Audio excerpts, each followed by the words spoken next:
as variações de línguas surgiram na confusão de línguas na Torre de Babel. Eu tenho uma live aqui, inclusive, tem um vídeo separado da live que eu falo sobre isso, mas sim, nós cremos, né, nós acreditamos na Bíblia, tá? Como origem do mundo, né, como origem do ser humano e como origem das línguas, sim, porque na Torre de Babel, não que eles não falassem, não tivesse nenhuma diferença, mas não existia uma diferença tão grande a ponto deles não se compreenderem, ok? Então, ali, né, Deus mistura as línguas e, a partir disso, os povos vão se distanciando de acordo com quem conseguiu se compreender, e aí sim eles fazem aí, né, essa dispersão para que a terra fosse aí multiplicada. É claro, né, que muitos não acreditam nisso, os cientistas, nem todos os cientistas não, tá, gente? Tem muitos cientistas que acreditam nisso, mas existem algumas pesquisas científicas mesmo que já hoje mesmo eu estava assistindo um vídeo sobre isso também, já estudei sobre isso. Existe uma pesquisa científica que conseguiu, através de várias, né, pesquisas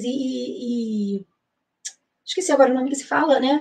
E conseguiu chegar aí à conclusão de que as línguas, elas todas se encaminham para uma protolíngua, né? E as línguas indo-europeias encaminham-se aí para uma protolíngua, e essa protolíngua parece que vem ali mesmo dessa região do Oriente Médio, que é exatamente aí nessa região onde ocorre aí a confusão na Torre de Babel. Porque na Torre de Babel, o problema da construção da Torre de Babel é que uma das coisas que eles vão ferir, um dos princípios, uma das ordens e regras de Deus que eles vão, que eles irão contra, é essa questão de que Deus disse para que eles se espalhassem, né? Deus fala isso para Adão e Eva, Deus fala isso para Noé, né? A ordem é: cresçam, multipliquem-se, encham a terra. E aí eles acham que eles vão poder viver ali, né? Provavelmente era uma boa região para ficar. Eles encontram ali um lugar onde eles, encontramos um lugar para chamar de nosso, né? E resolvem que vão ficar ali e começam a construir a terra, a torre, terra, torre, e resolvem que vão ficar por ali. E aí Deus vem e acaba ali com a festinha deles, né? Mostrando para eles que o Deus Todo-Poderoso, Soberano, e os planos de Deus não podem ser frustrados. E essa questão da língua faz com que eles comecem a se dispersar. É claro que um povo ficou ali mesmo, né? E a gente entende pela história que é ali nessa região onde foi construída a Torre de Babel, que depois virá o Império Babilônico, né? A cidade de Babilônia, e esse mesmo lugar que inicia a idolatria, né? Que começam a ser feita, que inicia essas questões de idolatria em relação a outras pessoas, né? Enfim.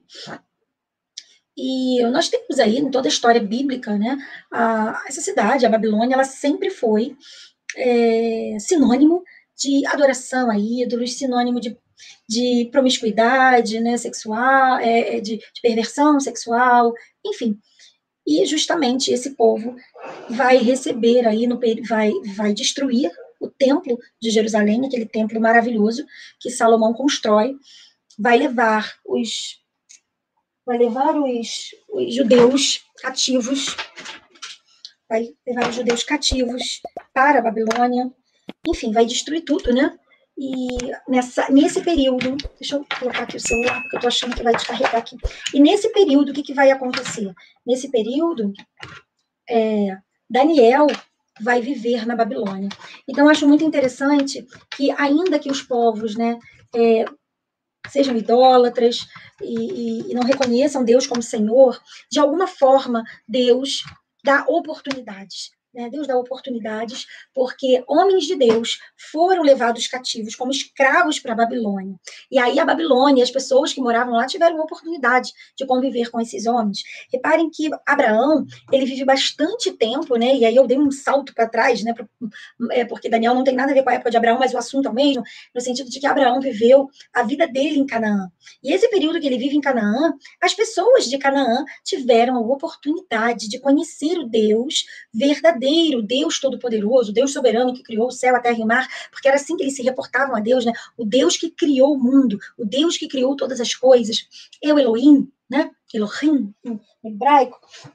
E aí eles tiveram a oportunidade de conhecer através de Abraão, que era um homem influente, que era um homem respeitado, né? Em Gênesis nós vemos isso, que era um homem considerado pelos cananeus como um homem de Deus, um príncipe de Deus.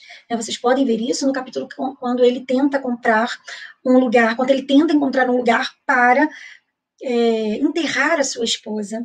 E aí ele vai buscar entre os heteus, os hititas, que viviam ali na região de Canaã, e eles vão dizer: tu és um príncipe de Deus, pode sepultar a sua esposa aqui. Ele compra a caverna de Macpela, um campo ali, onde depois também serão enterrados ali alguns dos seus descendentes. E ele foi um homem muito influente, um homem respeitado, e aqueles povos tiveram a oportunidade de conhecer Deus através de Abraão. E isso, gente, fala tanta coisa pra gente, né? Daniel, quando esteve na Babilônia, eu me emociono de falar de Daniel, porque ele era um jovenzinho, e ele foi um grande homem de Deus por toda a sua vida. E o que sustentou Daniel naquele povo tão idólatra, tão promíscuo, tão distante de Deus? Aquele homem, aquele jovem orava de manhã, de tarde, de noite, né? Um homem que não quis se contaminar com as comidas maravilhosas do palácio. Um homem que foi que foi ali dentro da Babilônia, né? Não vou dizer assim um troféu, né? Não é isso, mas assim uma alta representação do Deus soberano, todo-poderoso, do Deus de Israel. E nós sabemos, né, quem não sabe, para quem não sabe, vai ficar sabendo agora, mas a maioria sabe disso, que ali, gente, na Babilônia, o povo judeu estava ali como escravo, estava ali para servir, né?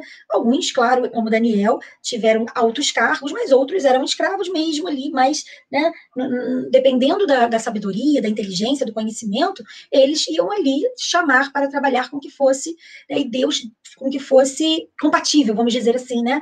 E aí Daniel era um homem sábio, era um jovem inteligente, era um jovem conhecedor, né, das ciências da época, e ele mais alguns jovens, 3 amigos de Daniel também estavam dentro dessa quantidade de jovens que foram chamados para trabalhar ali para o rei, no palácio, né, e eles vão se destacar, porque eram homens de Deus.